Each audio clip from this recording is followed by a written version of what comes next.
এ পর্যায়ে আজকের অনুষ্ঠানের অন্যতম প্রধান পর্ব মোহাম্মদ হাশেম ফাউন্ডেশন কর্তৃক প্রদত্ত মোহাম্মদ হাশেম পদক 2024 প্রদান করা হবে।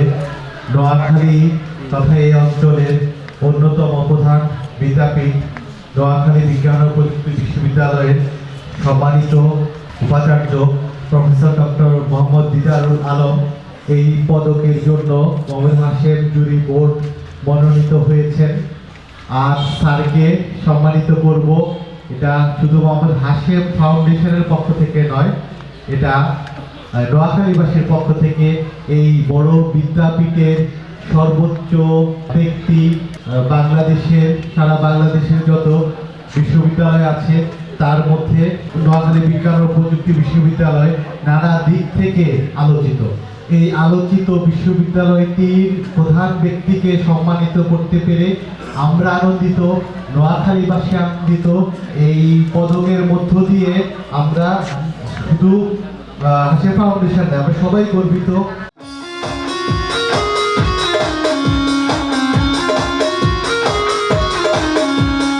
আঙ্গবাড়ি নোয়াখালী রয়্যাল ডিস্ট্রিক্ট ভাই, আঙ্গবাড়ি নোয়াখালী রয়্যাল ডিস্ট্রিক্ট ভাই, হিন্দি মাল্টি সমুনের নাম কে হুনে নাই, আঙ্গবাড়ি নোয়াখালী বিজ্ঞান ও প্রযুক্তি বিশ্ববিদ্যালয়ের মাননীয় উপাচার্য প্রফেসর ডক্টর মোহাম্মদ দিদারুল আলম স্যারকে এই মুহূর্তে ক্রেস্ট প্রদান করা হলো।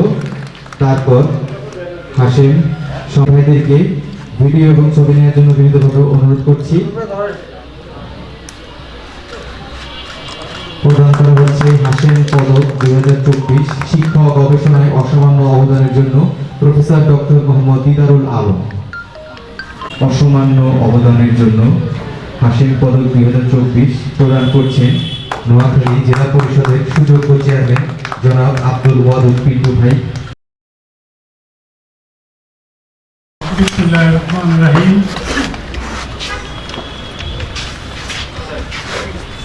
মোহাম্মদ হাশেমের ৭৭তম জন্মজয়ন্তী অনুষ্ঠানে আজকে মঞ্চে উপবিষ্ট আছেন নোয়াখালী জেলা পরিষদের উপজেলা পরিষদের চেয়ারম্যান, সুযোগ্য চেয়ারম্যান আব্দুল ওয়াদুদ পিন্টু, অনুষ্ঠানের সভাপতি উপস্থিত আছেন দুজন সরকারি কর্মকর্তা, একজন এসি ব্যাংক, একজন ইউএনও, সাথে আছে আমার সাথে আসছেন আমার সম্মানিত বিশ্ববিদ্যালয়ের রেজারা এবং রেজিস্ট্রার, আর আছেন এখানে মুক্তিযোদ্ধা, সাংবাদিক ব্যক্তিবৃন্দ, ঢাকা থেকে আগত সম্মানিত সংবাদ পত্রের বিভিন্ন সংবাদপত্রের সাংবাদিকবৃন্দ, ব্যক্তিবৃন্দ এবং আমার সাথে উপবিষ্ট এই অঞ্চলের সম্মানিত সজ্জন ব্যক্তি, সাংবাদিক, অন্যান্য সাংবাদিক, লোকাল সাংবাদিক এবং আমার সুধীবৃন্দ, আসসালামু আলাইকুম, শুভ সন্ধ্যা।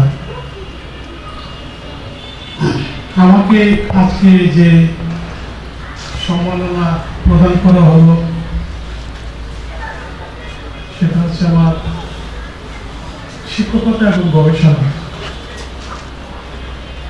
আমি সবসময় নিজেকে নিয়ে সবসময়, অন্যদিকে আমার খেয়ালটার জীবনে খুব একটা ছিল না, নিজেকে নিয়ে চিন্তা করতাম যে আমি ঠিক আছে কিনা,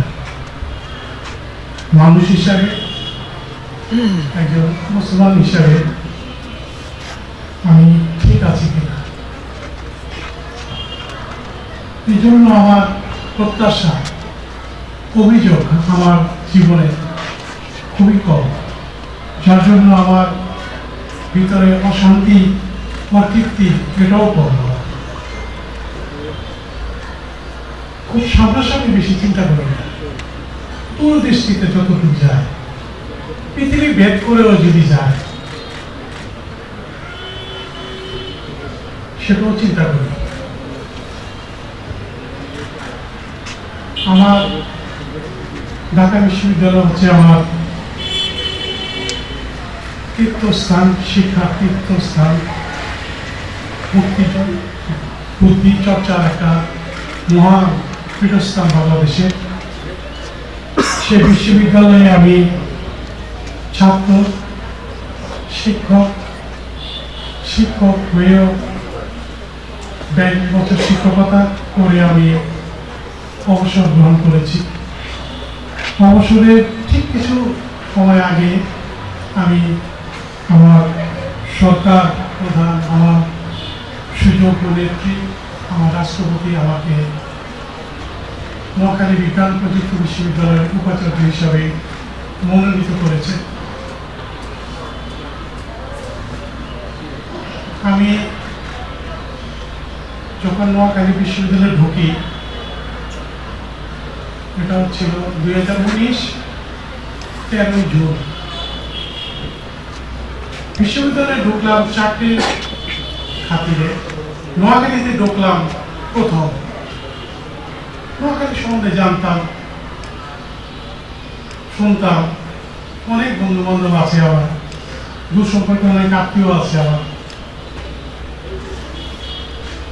ওই যে আমার ঢোকা নোয়াখালী বিশ্ববিদ্যালয় এবং নোয়াখালী অঞ্চলে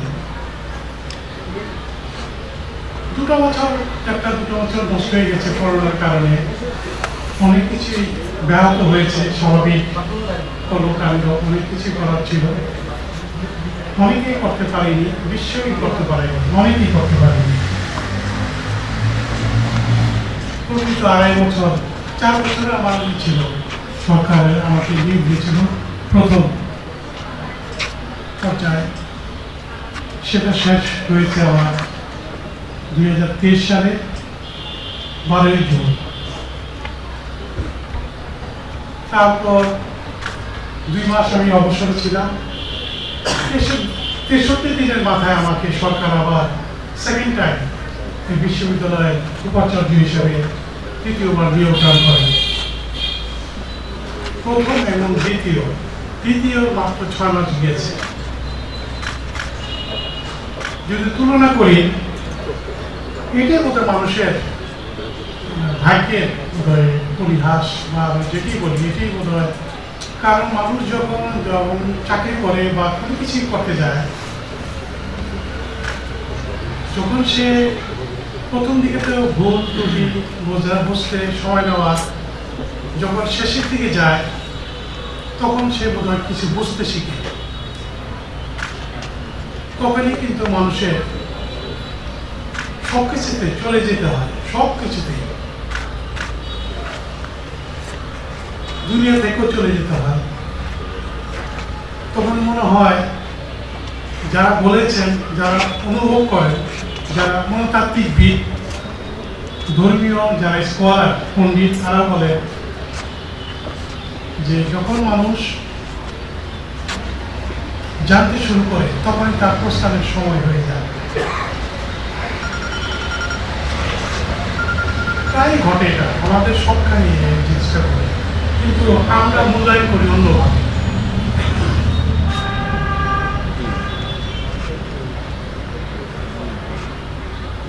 নোয়াখালীকে আমি ভাবিনি যে সেকেন্ড টাইম, আমার ইচ্ছেও ছিল না, কারণ এই কাজটা খুব দুরূহ কাজ। একটা বিশ্ববিদ্যালয় চালানো খুব দুরূহ কাজ। নানান রকমের ক্রিয়া বিক্রিয়া, রিয়েকশন, অনেক মন্তব্য, অনেক কিছু সংকীর্ণিত হয়, যা আমি তথ্যভাবে থিওরিটিক্যালি করেছি, কিন্তু আমি যখন নিজেই এই বাস্তবের সম্মুখীন হলাম তখন আমার বলিনি কাউকে, মনে মনের প্রতিজ্ঞা ছিল না হলেই বোধহয় ভালো।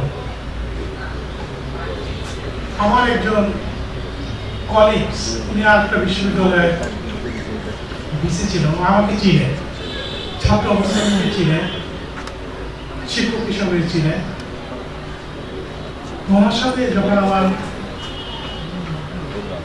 প্রথম পর্যায়ে যখন আমার শেষ হয়ে যায়, শেষের দিকে উনি বলছিলেন, দিদার ভাই আপনাকে তো চিনি, আপনি কিভাবে যে 4 বছর এখানে থাকলেন, যে কোনো জায়গায় সেটা বেশি হলে এরকম হয় জানি না।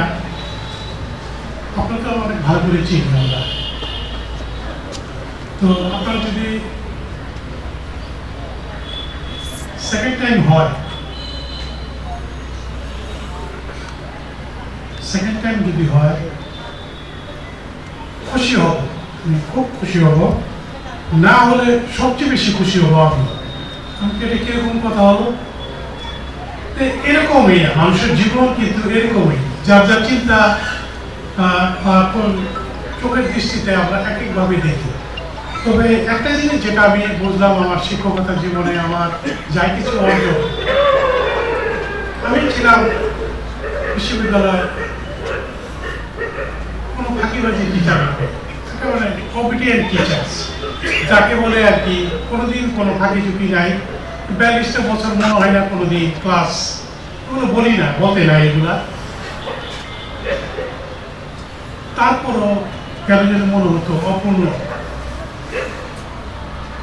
তো দুনিয়াতে আমরা যেভাবে এসেছি আর কি, আল্লাহ যেভাবে পাঠিয়েছেন, শরীরটা মতো তৈরি করে দিয়েছে এভাবে, ইমিডিয়েট বেনিফিট, তাৎক্ষণিক যে লাভ, প্রত্যাশা, সেটা যেন সবসময় আমাদের চাহিদা মাত্র ভাগকে দিতে বাধ্য, এরকম অবস্থা হয়। আবার এই মানুষই যখন পাওয়ার কথা পরশু দিন, দেখতে দেখতে চোখের পলকে 6 মাস, 1 বছর, 1.5 বছর, 2 বছর, 3 বছর হয়নি। সে বলেছিল যদি তা হয় সে মারা যাবে, সুইসাইড করবে। কিন্তু মানুষটা কিন্তু ঠিকই আছে, বেঁচে আছে, নিজে জীবন যুদ্ধে সংগ্রাম করছে, বেঁচে আছে। একটা মানুষ 60-70 বছর বাঁচে, সারা জীবন সে প্রচেষ্টা করে যায় কিছু একটা করার জন্য, হওয়ার জন্য। প্রত্যাশা কারণে, প্রত্যাশা থাকা ভালো, কিন্তু নিজের যোগ্যতা অনুযায়ী প্রত্যাশা থাকা বলে আরো বেশি ভালো। কিন্তু আমরা যে কথাগুলো বলি যে ছেলে খাতা শুয়ে লাখ টাকার স্বপ্ন অনেক সময় আমরা করে ফেলি, ঘটনা ঘটে যায় দুর্ভাগ্যক্রমে, কদাচিৎ, ভেরি রেয়ারলি 1%, লেস দেন 1% ঘটে যায়। কিন্তু ওটা যখন প্রচার এটা হয়ে যায় তখন মনে হয় যে 50% মতো হয়ে গেল, সবাই মনে করে এরকম বোধহয় সবাই ভাগ করে। এই জন্য সবসময় প্রস্তুত থাকতে হয় যে যখন কোনো জিনিস আমরা করতে যাই, জীবনের 30% কাজে লাগে প্রচেষ্টা। এটা একটা পরিসংখ্যান বা স্ট্যাটিস্টিক্স, মানুষের হিউম্যান একটা লাইফ স্কেচ বা লাইফ সাইকেলের একটা স্কেচ। যদি সম্পূর্ণ সবসময় 100% হতো তো মানুষ সে উন্মাদ হয়ে যেত। 30-25% যার প্রত্যাশা করে সেগুলো যে পূর্ণ হয় একটা জীবনে, তাহলে মনে করে সে 100% সাকসেসফুল একটা পার্সন। আমরা অনেক কিছুই বলি, অনেক কিছু আগে থাকতেই বলি, কিন্তু সবকিছু কিন্তু আমাদের সত্য হয় না। আমরা কিন্তু অলসতায় বলি, খেয়ালে বলি, চলতে চলতে বলি, হাঁটতে হাঁটতে বলি, ঘুমাতে ঘুমাতে বলি, সবকিছুতেই বলি। এই বলাটা আমাদের, আমার যে সাইকোলজি, আমার যে চিন্তা, যত কম করা যায় তাতে কষ্ট কম হয়, নিজে বলা যায় না। এই জন্য যে কোনো জিনিস প্রত্যাশা করার আগে সেকেন্ড থট, মানে দ্বিতীয় চিন্তা বিকল্প হিসেবে রাখতে হয়। যদি না হয়, এতে প্রত্যাশা করলাম এই নিয়ে সেই নিয়ে, যদি না হয় আমাকে তো বেঁচে থাকতে হবে, সেটার জন্য একটা চিন্তা থাকতে হবে। যদি একেবারে 100% আমার হতেই হবে, I am dying for this, আমি মরে যাচ্ছি, এটা আমাকে হতেই হবে, তখন তার জীবনে কিন্তু একটা দুর্ঘটনা ঘটবে। এই জন্য মানুষের যে সাইকোলজি, যেটা আমার শিক্ষা জীবনে, আমার শিক্ষকতার জীবনে, আমার ছাত্র এবং শিক্ষক নিয়ে যে আমার অভিজ্ঞতা, সেটা থেকে আমি বলছি। আমি কিন্তু যুদ্ধ করছি যখন বিশ্ববিদ্যালয়ে ভর্তি হয়েছি, তার আগে কিন্তু বুঝিয়ে রেখেছি। এক এক অধ্যায়ে কিন্তু শিখতে হয়। এখন যে অধ্যায়ে অবসর, এখনো মনে হয় অনেক কিছুই জানি না, অনেক কিছুই বুঝি না, এক জীবনে সবকিছু সম্ভব না। একটা মানুষের পরিপূর্ণতা আসবে না। সে বলতে পারবে না, বলবে আপনারা, অন্যরা, সমালোচকরা বলবে। এইভাবে আমাদের জীবন পানি স্রোতের ন্যায় বাহিত হয়ে চলেছে সামনের দিকে। এতক্ষণে যেটা বললাম, এই যে আপনারা যে আমাকে সম্মাননা দিলেন, আমাকে চিনেন না, হয়তো 3-4 বছরের, 4.5 বছরের, তবে আমি এটা বলি, আমি কিন্তু ফাঁকি প্রতারণা, মিথ্যা, এগুলো আমি কোনো কিন্তু আশ্রয় নিয়ে নেই, যার জন্য আমার কষ্ট কম জীবনে। আমার অনেক কিছুই নাই। আমার বয়সে একটা বিসি বা আমার অবস্থা সম্পন্ন আমার পিতামাতা সবাই সব কিছু আছে, আমার অনেক কিছুই নাই। তবে আমার যেটা আছে এটা দেখা যাবে, এটা আমি শুধু অনুভব করি। That is my asset. আমরা অনেক কিছুই বলি, কিন্তু বাস্তবে যখন করতে যাই কিছুই কিন্তু পারি না আমরা করতে। কিন্তু আমার মনে হয় আমি চেষ্টা করেছি, কিছুটা হলেও আমি অতিক্রম করতে পেরেছি এই জীবনে, যতটুকু পেরেছি। তারপরে ভুল, এই যে আজকে আমাকে সম্মাননা দিচ্ছে শিক্ষক এবং গবেষণা, হ্যাঁ আমার গবেষণা আছে অনেক, যেটা করতাম মনোযোগ দিয়ে করতাম, যা করতাম আমি আমার জীবনে মনে প্রাণে করতাম, কোনো ফাঁকি ঝুঁকি নেই। যেটা করতাম 100% দিয়ে করতাম। ভালো খেলোয়াড় ছিলাম, একসময় এরকম একটা বিন্দুতে আমি চলে গিয়েছিলাম, ভালো ছাত্রও ছিলাম। পুরনো মনে আমার 1-3-এর ভিতরে কোনোদিন নামে নেয়। স্কুল, কলেজ, বিশ্ববিদ্যালয়, পিএইচডি, বাইরে স্কলারশিপ, কমনওয়েলথ স্কলার, কিন্তু প্রত্যেকটা জিনিস আমার সীমিত ছিল। উদ্ভ্রান্তের মতো কোনো সিদ্ধান্ত নিই, এটা করতে হবে, ওইটা করতে হবে, ওই দেশে যেতে হবে, এই দেশে করতে হবে, এরকম আমার উদ্ভ্রান্তের মতো চিন্তার ভাবনা ছিল। এখন বলছি যে এই যে আমরা আপনারা যেভাবে যে চিন্তা আমাকে যে সম্মাননা দিলেন, ওয়েদার আই ডিজার্ভ ইট, আমি কি এটা সক্ষমতা বা যোগ্যতা আমার আছে, আমার এখন মনে হয় না। দিয়েছেন, অসংখ্য ধন্যবাদ এবং কৃতজ্ঞতা প্রকাশ করছি আপনাদের কাছে। আপনারা সব কিছুই মেনটেন করেছেন, আমাকে একটা ক্রেজ দিয়েছেন, উত্তরেও দিয়েছেন, তারপরে সাথে আবার একটা টোকেন বানিয়ে দিয়েছেন। আমি জানি প্রতিষ্ঠানে অনেক কষ্ট করে চলতে হয়। আমি এটা কিন্তু হাসিম ফাউন্ডেশনে আবার ফেরত দিলাম আপনাদের কাছে।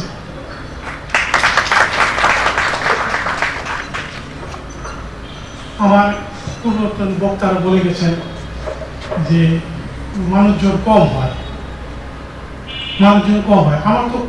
আমি কিন্তু কিছু মনে করি না।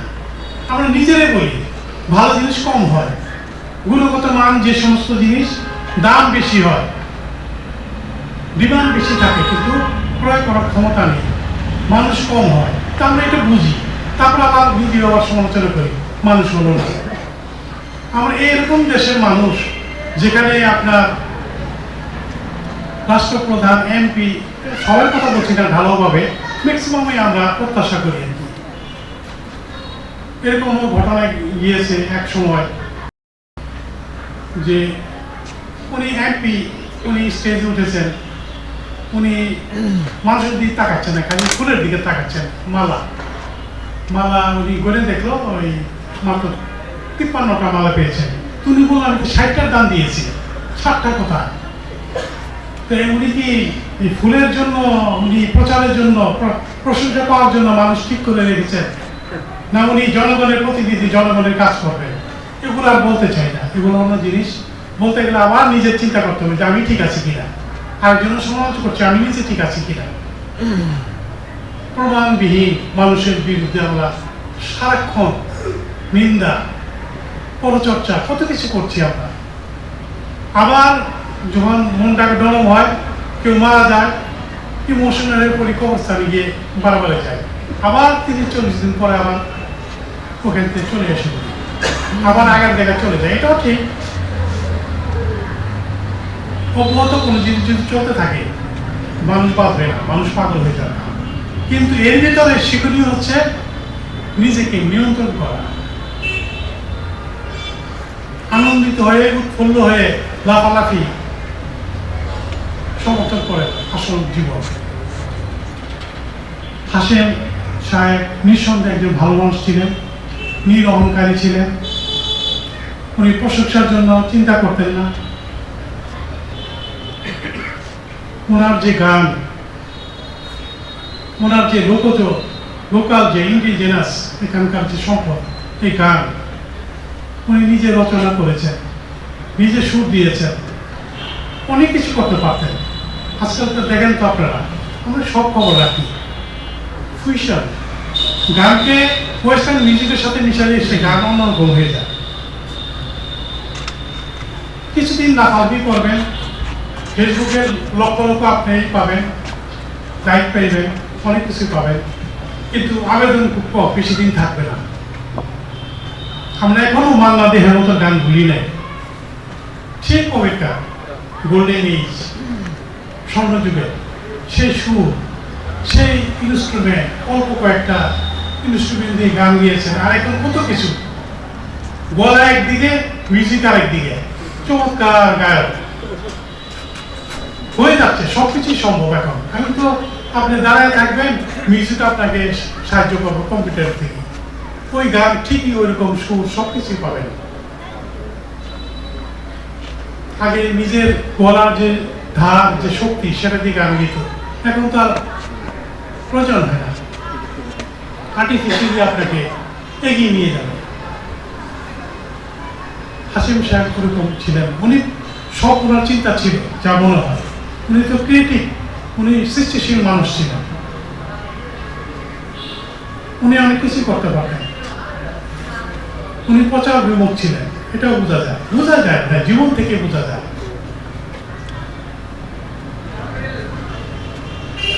এরকম একটা লোক, তার নামে আপনার সংগঠন ফাউন্ডেশন করেছেন। মুসলিম কিছু লোক আপনার সাথে আছেন, যারা আছেন নিবেদিত, যার প্রাণ দিয়ে রক্ষা করতে চেষ্টা করছেন আপনারা। এর ভিতর দিয়ে আপনারা ওনার যে নেচারাল কৃত্রিম এই সমস্ত বর্জিত জিনিসপত্র বর্জন করে আপনারা এগিয়ে যাচ্ছেন। ভালো জিনিসের স্বীকৃতি দেরিতে হয়, সে তো আর তদবির করবে না, উনি তো পিছিয়ে পিছিয়ে ঘুরবে না। সময় লাগবে, অনেক সময় লাগবে। নিজের জীবন থেকে দেখেছি সব কিছু অভিজ্ঞতার আলোকে, অভিজ্ঞ হওয়ার পরে যেটা প্রাপ্তি হয়, সেটার আনন্দ কিন্তু হঠাৎ নিভে যাওয়ার মতো নয়। তুমিও পাবেন ইনশাআল্লাহ, আশা করছি। কারণ এরকম একটা প্রকৃত আল্লাহ প্রদত্ত একটা গুণী মানুষ, মাত্র ৭৪ বছরে ওনার ইন্তেকাল করেছেন। কাছে ওনার খবর, আমি ওনার মৃত্যুবার্ষিকীতে আসছিলাম। এটা আমার তৃতীয় চতুর্থ বার বোধ এখানে আসেন। আমার ওই শাওন আছে, ওনার ছেলে, সেকেন্ড ছেলে, আমার জনসংযোগ প্রকাশনা বিভাগে একজন কর্মকর্তা, দক্ষ কর্মকর্তা, সে খুব পছন্দ করি। তো বললে আমি আসি, কবরস্থান কবরও গিয়েছি, আমি দেখেছি। আমি আমার অন্য দৃষ্টিতে সবকিছুই দেখি। এই হচ্ছে মানুষের একটা জীবনে ওনার অধ্যায় উনি শেষ করেছেন, আমার অধ্যায় চলছে, যে কোনো সময় স্থগিত হয়ে যেতে পারে। অর্জন কি আমার? ওনার বলবেন আমি এই করছি, সেই করছি, এই ছিলাম, সেই ছিলাম, সাথে কোনো কিছুই না। আমি ভালো মানুষ ছিলাম কিনা সেটা দেখবেন আপনি। প্রশংসা পাওয়ার জন্য সৃষ্টি জীব হিসাবে বেঁচে থাকার কোনো মানে হয় না। দুইটা ছোট গল্প বলবো ধর্মীয় দৃষ্টিকোণ থেকে। হযরত আলী আমাদের 4th খলিফা, ইসলামের ৪র্থ খলিফা ছিলেন। উনি প্রায় শেষ খলিফা তো উনি শাহবাগ দিয়ে পরিবেষ্টিত থাকতেন। তো ওনারা ধর্মীয় আলোচনা করতেন, সূক্ষ্ম ব্যাপার নিয়ে আলোচনা করতেন। ওইখানকার পরিবেশ, মানে সমস্যা সমস্যা তো আগে অনেক ছিল, বেশি ছিল সমস্যা নিয়ে আলোচনা করতে। ঠিক আছে, যখন একজন সাহাবা উঠে আর কি ওনার প্রশংসা শুরু করলেন, হযরত আলী, খোদায় আলী এত শক্তিশালী, ওনার পৃথিবীতে ওনার মতো শক্তিশালী কেউ নাই, একাই 8-10 রাউন্ড ফেলে দিতে পারে। উনি মাথা নিচু করে ফেলেন, মাথা নিচু করে যখন ফেলেছে তখন ওনারা বললেন কি হইলো হঠাৎ করে ওনার যে প্রশংসা করছে উনি বসে পড়েছেন যে ওটা ঠিক হচ্ছে না, চুপচাপ করে বসে পড়লেন। আল্লাহ মানে ঘনিষ্ঠ মানুষ, ওনার অনেক কিছুই দেখা যা আমরা দেখি না। ওই লোক সাহস করে বললো, হুজুর আপনি এরকম করলেন কেন? আপনি তো খুশি হওয়ার কথা, আমাকে একটা পুরস্কৃত করার কথা, আমি আপনার প্রশংসা করছি যা মানুষ চায়, আগে ছিল এখন চায়, ভবিষ্যতেও মানুষ চাবে, ভাড়া করে মানুষ প্রশংসা মানুষ কিনে আনবে, তা আপনি এরকম করলেন। তো এতক্ষণ যখন পর্যন্ত তুমি কথা বলছিলে না, আমার প্রশংসা করছিলে না, তখন কিন্তু একটা পরিবেশ অন্যরকম ছিল, ফেরেশতারা ছিল।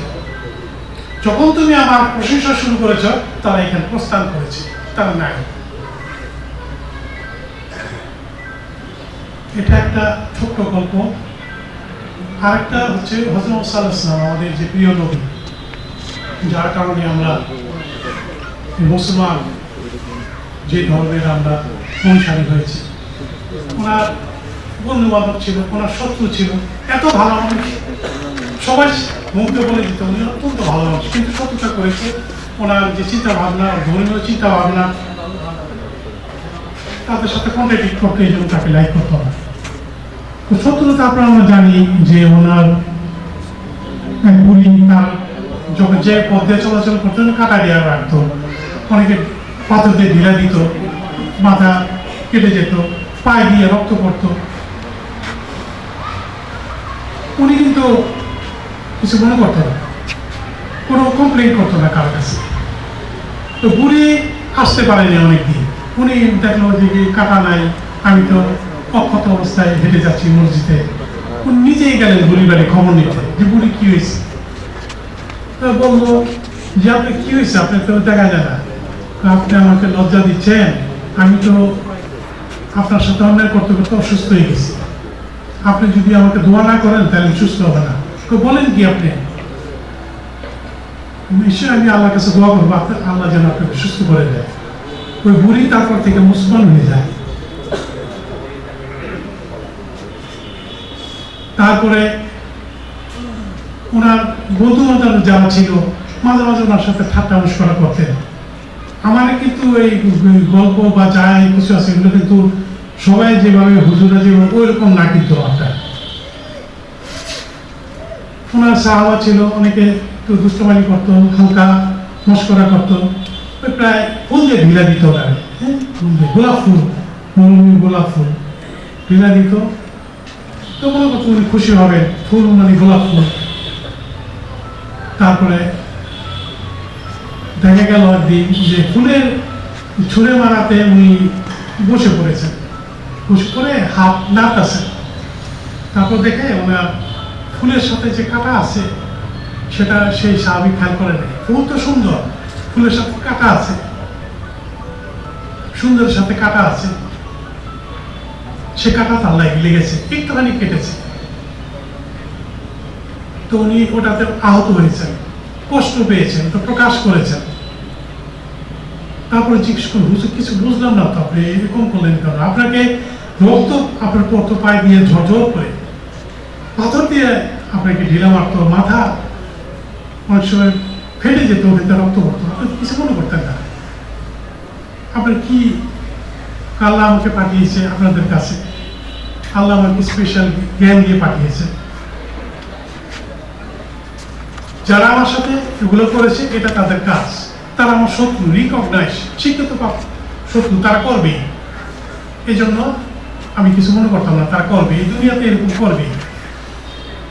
আর ফুলেরটা হইল যে আমার ভালোবাসে তার একটু কষ্ট আমার সহ্য হয় নাই। এগুলো কিন্তু আমি অনেক ছোট থাকতে অনেক পুরনো জিনিস, তো এগুলো কিন্তু আমি চেষ্টা করতাম, বোঝার চেষ্টা করতাম। আমরা গল্প শুনি, কোনো কিছু মিলাই না, কোনো কিছু কম্পেয়ার করি না, নিজের ভিতরে নিয়ে নেয়া, শুধু ইমিডিয়েট বেনিফিট। সকালে ইনভেস্ট করবো, সন্ধ্যায় লাভ চাই, বাই এনি মিনস। যেভাবেই হোক আমার লাভ দরকার, যেভাবেই আসুক, সেই মূল্যবোধ সব কিছু নষ্ট হয়ে যাচ্ছে আমাদের। বিল্ডিং হইতেছে আমার, চমৎকার বিল্ডিং, আলিশান বিল্ডিং, শান শকর, এই যার বাইরে থেকে কি বাড়ি সব জিনিসপত্র আসছে। সততা কি আছে আমাদের ভিতরে? আমাদের অর্জন কি ঠিক আছে? যা আমি নিজে খেটে অর্জন করব, সেটার উপর ভিত্তি করে যা হবে তা কোনোদিন নষ্ট হবে না। এ হচ্ছে আমার দৃষ্টিভঙ্গি, এটা হচ্ছে আমার আইডিওলজি। আমি এইভাবে দেখি, তারপর আমার ভুল হয়, জেনে ভুল করি না। একটা মানুষ অফুরন্ত তার জীবন অজান্তে ভুল করে, আল্লাহ মাফ করবে। জেনে বারবার ভুল করলে আল্লাহ মাফ করবে না। এ হচ্ছে আমার দৃষ্টিভঙ্গি, এটা আমার চিন্তা ভাবনা। জানি না কতদিন আছি দুনিয়াতে, তবে এই ভদ্রলোক আমার কিছুই না, জানি না, চিনি না। আপনাদের মাঝে এসে জানলাম, চিনলাম। আজকে 3-4 বছর ধরে ওনার এই ফাংশন, এই উৎসবে আসে। অত্যন্ত একজন ভালো লোক ছিলেন, নিঃসন্দেহে বলা যায়। অনেক ওনার অ্যাচিভমেন্ট, কিন্তু প্রকাশ কর, প্রচার কর, হবে কোনো না কোনো সময় হবে। ভালো জিনিসের মূল্যায়ন আস্তে আস্তে হয়, দেরিতে হয়। তাড়াহুড়া করে যে জিনিস হয়, কোনো সময় এটা টেকসই হয় না। আর জোর করে হয়, এটা আরো হয় না। অন্যের হক নষ্ট করে, আমার যোগ্যতা নাই আর যার যোগ্যতা আছে তার থেকে ছিনে নিয়ে আমি অর্জন করি, এটা তো আরো অসম্ভব, টিকবে না। আপনি অভিশাপ নিলেন তার থেকে। আমরা সুন্দর জীবন চাই, যা আছে তাই নিয়ে সন্তুষ্টি থাকতে চাই। আমাদের অভিযোগ, আমাদের শব্দ আকাশচুম্বী দরকার নেই। আমার যা আছে তাই নিয়ে আমি সন্তুষ্ট থাকতে চাই। 50 টাকাও পেট ভরে, 5000 টাকাও পেট ভরে না। কোটি টাকা কামায়ও 100 টাকা খাইতে পারে না। প্লিজ, আপনারা যারা এখানে আছেন, আমি যা বললাম অনেকের হয়তো দুর্বোধ্য লাগছে, কারণ আপনি যেই পরিবেশ, যেভাবে লেখাপড়া করে উঠে এসছেন, এটা আপনার উপর ডিপেন্ড করে আপনি কিভাবে নিবেন, সেটার উপর ডিপেন্ড করে আপনার এই নেওয়াটা। যাই হোক, আমি অনেক কথা বলে ফেললাম প্রসঙ্গক্রমে। আমি আমার নিজের সম্বন্ধে বললাম, হাসিম সাহেবের ওনার যারা অনুজ আছেন এবং ওনার সাথে যারা ছিলেন, সবাইকে আমি দোয়া করি। ওনার তো অবশ্যই আল্লাহর কাছে দোয়া করি ওনার ভ্যাকসিনেশন করেন এবং সুন্দর জায়গায় যেন আল্লাহ ওনাকে স্থাপন করে। এটুকু আমার কথা। আমি সবাই আপনাদের জন্য দোয়া করি, আপনারা আমার জন্য দোয়া করবেন। সুন্দর মনোভাব নিয়ে থাকবেন। এত জেলাস, এত ইচ্ছা, এত অভিযোগ, এত চাওয়া দরিদ্রতার লক্ষণ।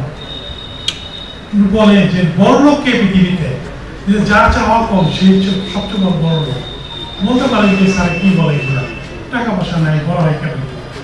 অনেক বড় হওয়া যায়, নিজের জগৎ নিজে সৃষ্টি করবে।